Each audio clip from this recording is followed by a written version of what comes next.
Hello बच्चों, मेरा नाम प्रिंस और आप सभी का आपके अपने चैनल पिंक पैसेज पर स्वागत है। बच्चों आज की इस वीडियो में जानिए उनके सातवीं का प्रश्न 6.5 में प्रश्न नंबर 7। तो चलिए शुरू करते हैं। तो बच्चों आज को यहाँ पर क्वेश्चन नंबर 7 में, तो क्वेश्चन नंबर 7 में यहाँ पर जो है एक आयत की लंबाई दी हुई है 40 सेंटीमीटर। ठीक है, तो कहीं ना कहीं इस बुक के अंदर हमको आयत का कोई भी जिक्र दिया नहीं है, तो कहीं हम आयत खुद से मान लेते हैं। ये जो हमारे पास जो है एक आयत है, कुछ इस तरीके का आयत होता है जहाँ पर आमने सामने की भुजाएं आपस में बराबर होती हैं और कहीं ना कहीं सारे कोण जो बनते हैं वो क्या होता है, 90 डिग्री का कोण होता है। ठीक है, तो इन सब चीज़ पर बहुत सारे जो चतुर्भुज है उन सब के बारे में जो है 8वीं क्लास में आपको जानने को मिलेगा, तीसरे चैप्टर में अच्छे से।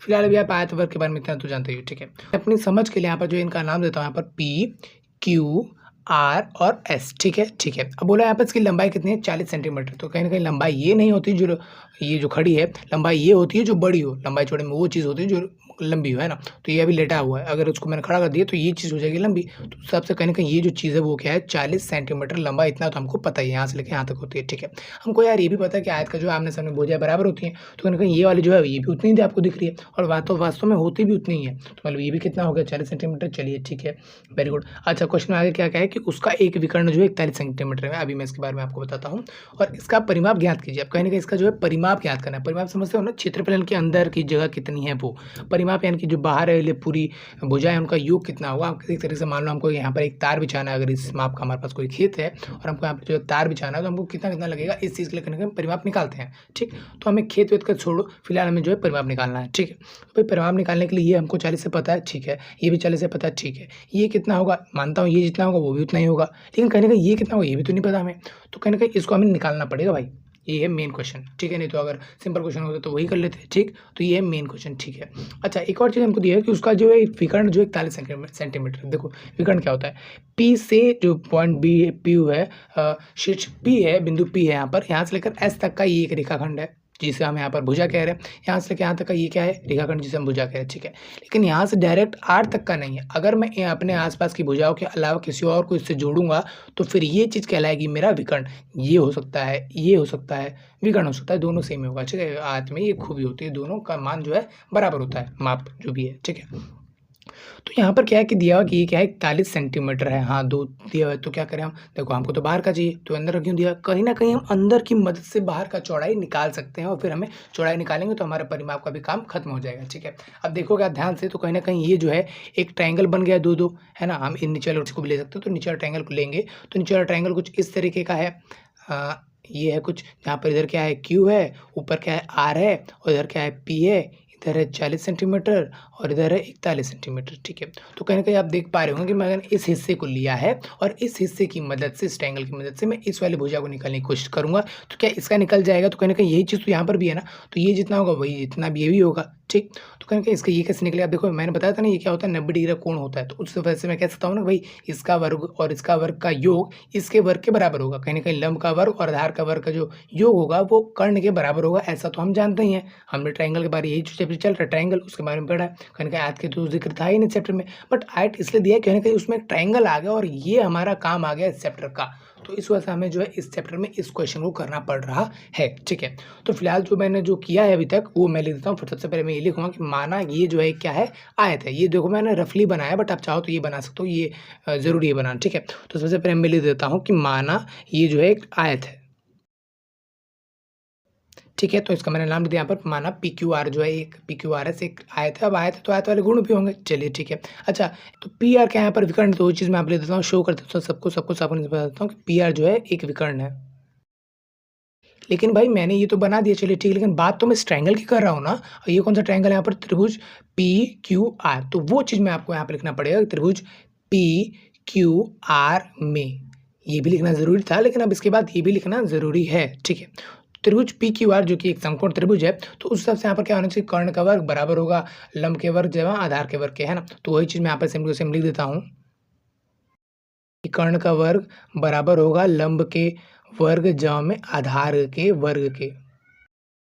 ठीक है, अब इस त्रिभुज के अंदर हमारा कर्ण क्या है यहाँ पर, पी आर। तो वही सिंपल सेम चीज़ लिख देता हूँ, पी आर। अभी सिर्फ मैं नाम लिख रहा हूँ, फिर वैल्यू लिखूंगा, फिर मान लिखूंगा, फिर आगे निकालेंगे हम। ठीक है, तो देखो यहाँ पर ध्यान से, पी आर लिख दिया, लंब कितना हमारा मान लेते हैं, कुछ भी मान लो यार, क्यू आर मान लो, है ना। तो क्यू आर मान लो, जाहिर सी बात है लंब हो या आधार हो, दोनों का वर्ग होकर जुड़ ही जाना है। तो 3 जमा 2, 2 जमा 3, बात तो एक ही होती है ना, तो आगे पीछे करके हम जोड़ सकते हैं। ठीक है, तो क्यू आर का वर्ग हो गया, जब हम यहाँ पर आधार के यहाँ पर पी क्यू, तो पी क्यू का हमने कर दिया यहाँ पर वर्ग। चलिए ठीक है, अच्छा हमारे सच में पी आर कितना था यार, पी आर तो 41 था, तो यानी कि 41 का वर्ग करेंगे, है ना। तो 41 का हम वर्ग कर देंगे। Okay very good. Q R ये रहा, क्यू आर कितना था हमें नहीं पता, तो भाई क्यू आर सिंबल से हम ऐसे ही रहने देते हैं क्यू आर, ठीक है। प्लस में पी क्यू कितना था, पी क्यू हमारे पास जो है 40 था, तो 40 यहाँ पर सिंबल से उसका करेंगे हम वर्ग। तो कहीं ना कहीं 41 का वर्ग करोगे मतलब 41 का 2 से गुणा करोगे, नहीं 41 को 41 से ही गुणा करना पड़ेगा, ठीक है। अगर आपको नहीं पता कि ये वर्ग क्यों करते हैं और कैसे कैसे हम इस ट्रायंगल में इसका उपयोग कर रहे हैं, पाइथागोरस गुण क्या है, इस ट्रायंगल इस चैप्टर में कुछ भी आपको कोई भी डाउट है ना, कहीं भी आपको लॉजिक समझ नहीं आया हो, तो आप इंट्रोडक्शन वीडियो देख सकते हैं यहाँ पर आई बटन पर क्लिक करके, ठीक है। फिलहाल अब इसकी बात करते हैं। तो कहीं ना कहीं 41 का स्क्वायर का मतलब कहीं ना कहीं 41 को 41 से ही गुणा करना है, इसका मतलब ये होता है। तो अगर 41 को 41 से गुणा करता हूँ तो यहाँ पर कहीं ना कहीं 1681 आता है, मतलब 1681 आता है। तो ये मैंने लिख दिया यहाँ पर सेम टू सेम, और यहाँ पर आ जाएगा क्यू आर का वर्ग सेम टू सेम, हमको तो नहीं पता वो कितना होता है, 40 का वर्ग कितना होता है यहाँ पे 1600, तो वो मैंने लिख दिया यहाँ पर। देखो यहाँ ध्यान से क्यू आर का मान चाहिए, तो पहले क्यू आर को इधर ही छोड़ देते हैं वर्ग के साथ, इसको उधर ले जाएंगे तो कहीं ना कहीं 1681 में जो कि पहले से है ये उधर जाएगा तो माइनस में आ जाएगा 1600, ठीक है, बराबर है यहाँ पर सेम टू सेम। तो इसमें से ये जाएगा तो कहीं ना कहीं 81 आ जाएगा, ठीक है वेरी गुड। अब यहाँ पे कितना बचे, यहाँ पर क्यू आर का वर्ग, चलिए ठीक है। हमें वर्ग का मान छोड़ी ना चाहिए, वर्ग मतलब क्या, क्यू आर गुणा में क्यू आर का मान बता रहा है वो है 81, हमें तो सिर्फ क्यू आर का मान चाहिए है ना, नॉट क्यू आर गुणा क्यू आर, ठीक।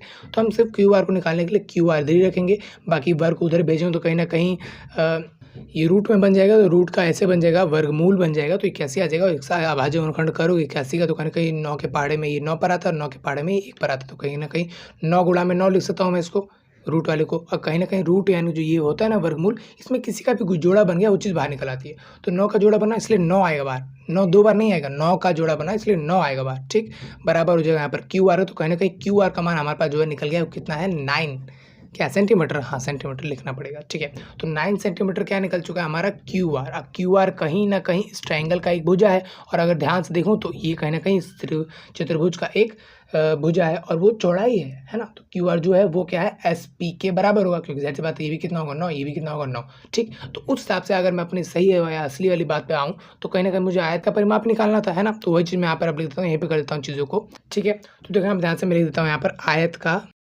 परिमाप। आयत का परिमाप कितना होता है 2, और ब्रैकेट के अंदर क्या होता है लंबाई यानी कि एल लेंथ, और B4 ब्रेथ। देखो यहाँ पे शॉर्ट फॉर्म में इसलिए लिखा हो क्योंकि यहाँ पे जगह की कमी थी, लेकिन आप हिंदी में लिखना प्रॉपर कि लंबाई जमा में चौड़ाई, ठीक है। तो उस हिसाब से मेरा 2 रहेगा सिंपल सेम। लंबाई कितना निकला आयत का, आयत की बात चल रही है तो आयत का लंबाई कितना था यहाँ पर 40 था, वो हमको दिया हुआ था, चलिए ठीक है।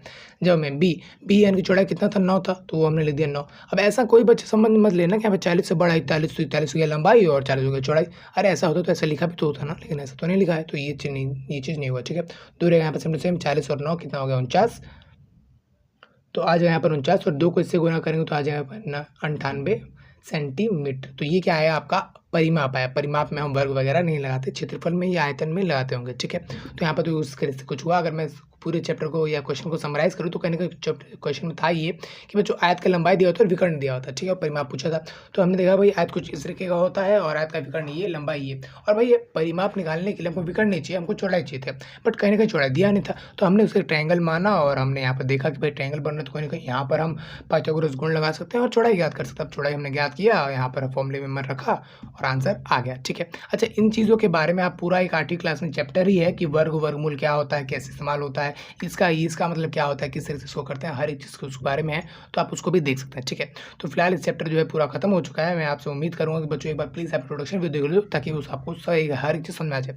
उसके अलावा अगर आपने इस चैप्टर का कोई भी क्वेश्चन में कोई डाउट हो तो यहाँ पर आप क्लिक करके पूरा प्लेलिस्ट देख सकते हो कि भाई कौन कौन से क्वेश्चन में डाउट है आपके, कौन कौन से क्वेश्चन में आपने लॉजिक ध्यान नहीं रखा है, कौन सा क्वेश्चन आपको मुश्किल लगता है, वहाँ पर जाके उस वीडियो को देख करके आप अपने लॉजिक क्लियर कर सकते हो, ठीक है। तो इस अगले वीडियो भी आपको मिल ही जाएगा। तो इस चैप्टर में इतना ही था, मिलते हैं अगली वीडियो में, तब तक के लिए जय Hind. Whenever your heart is broken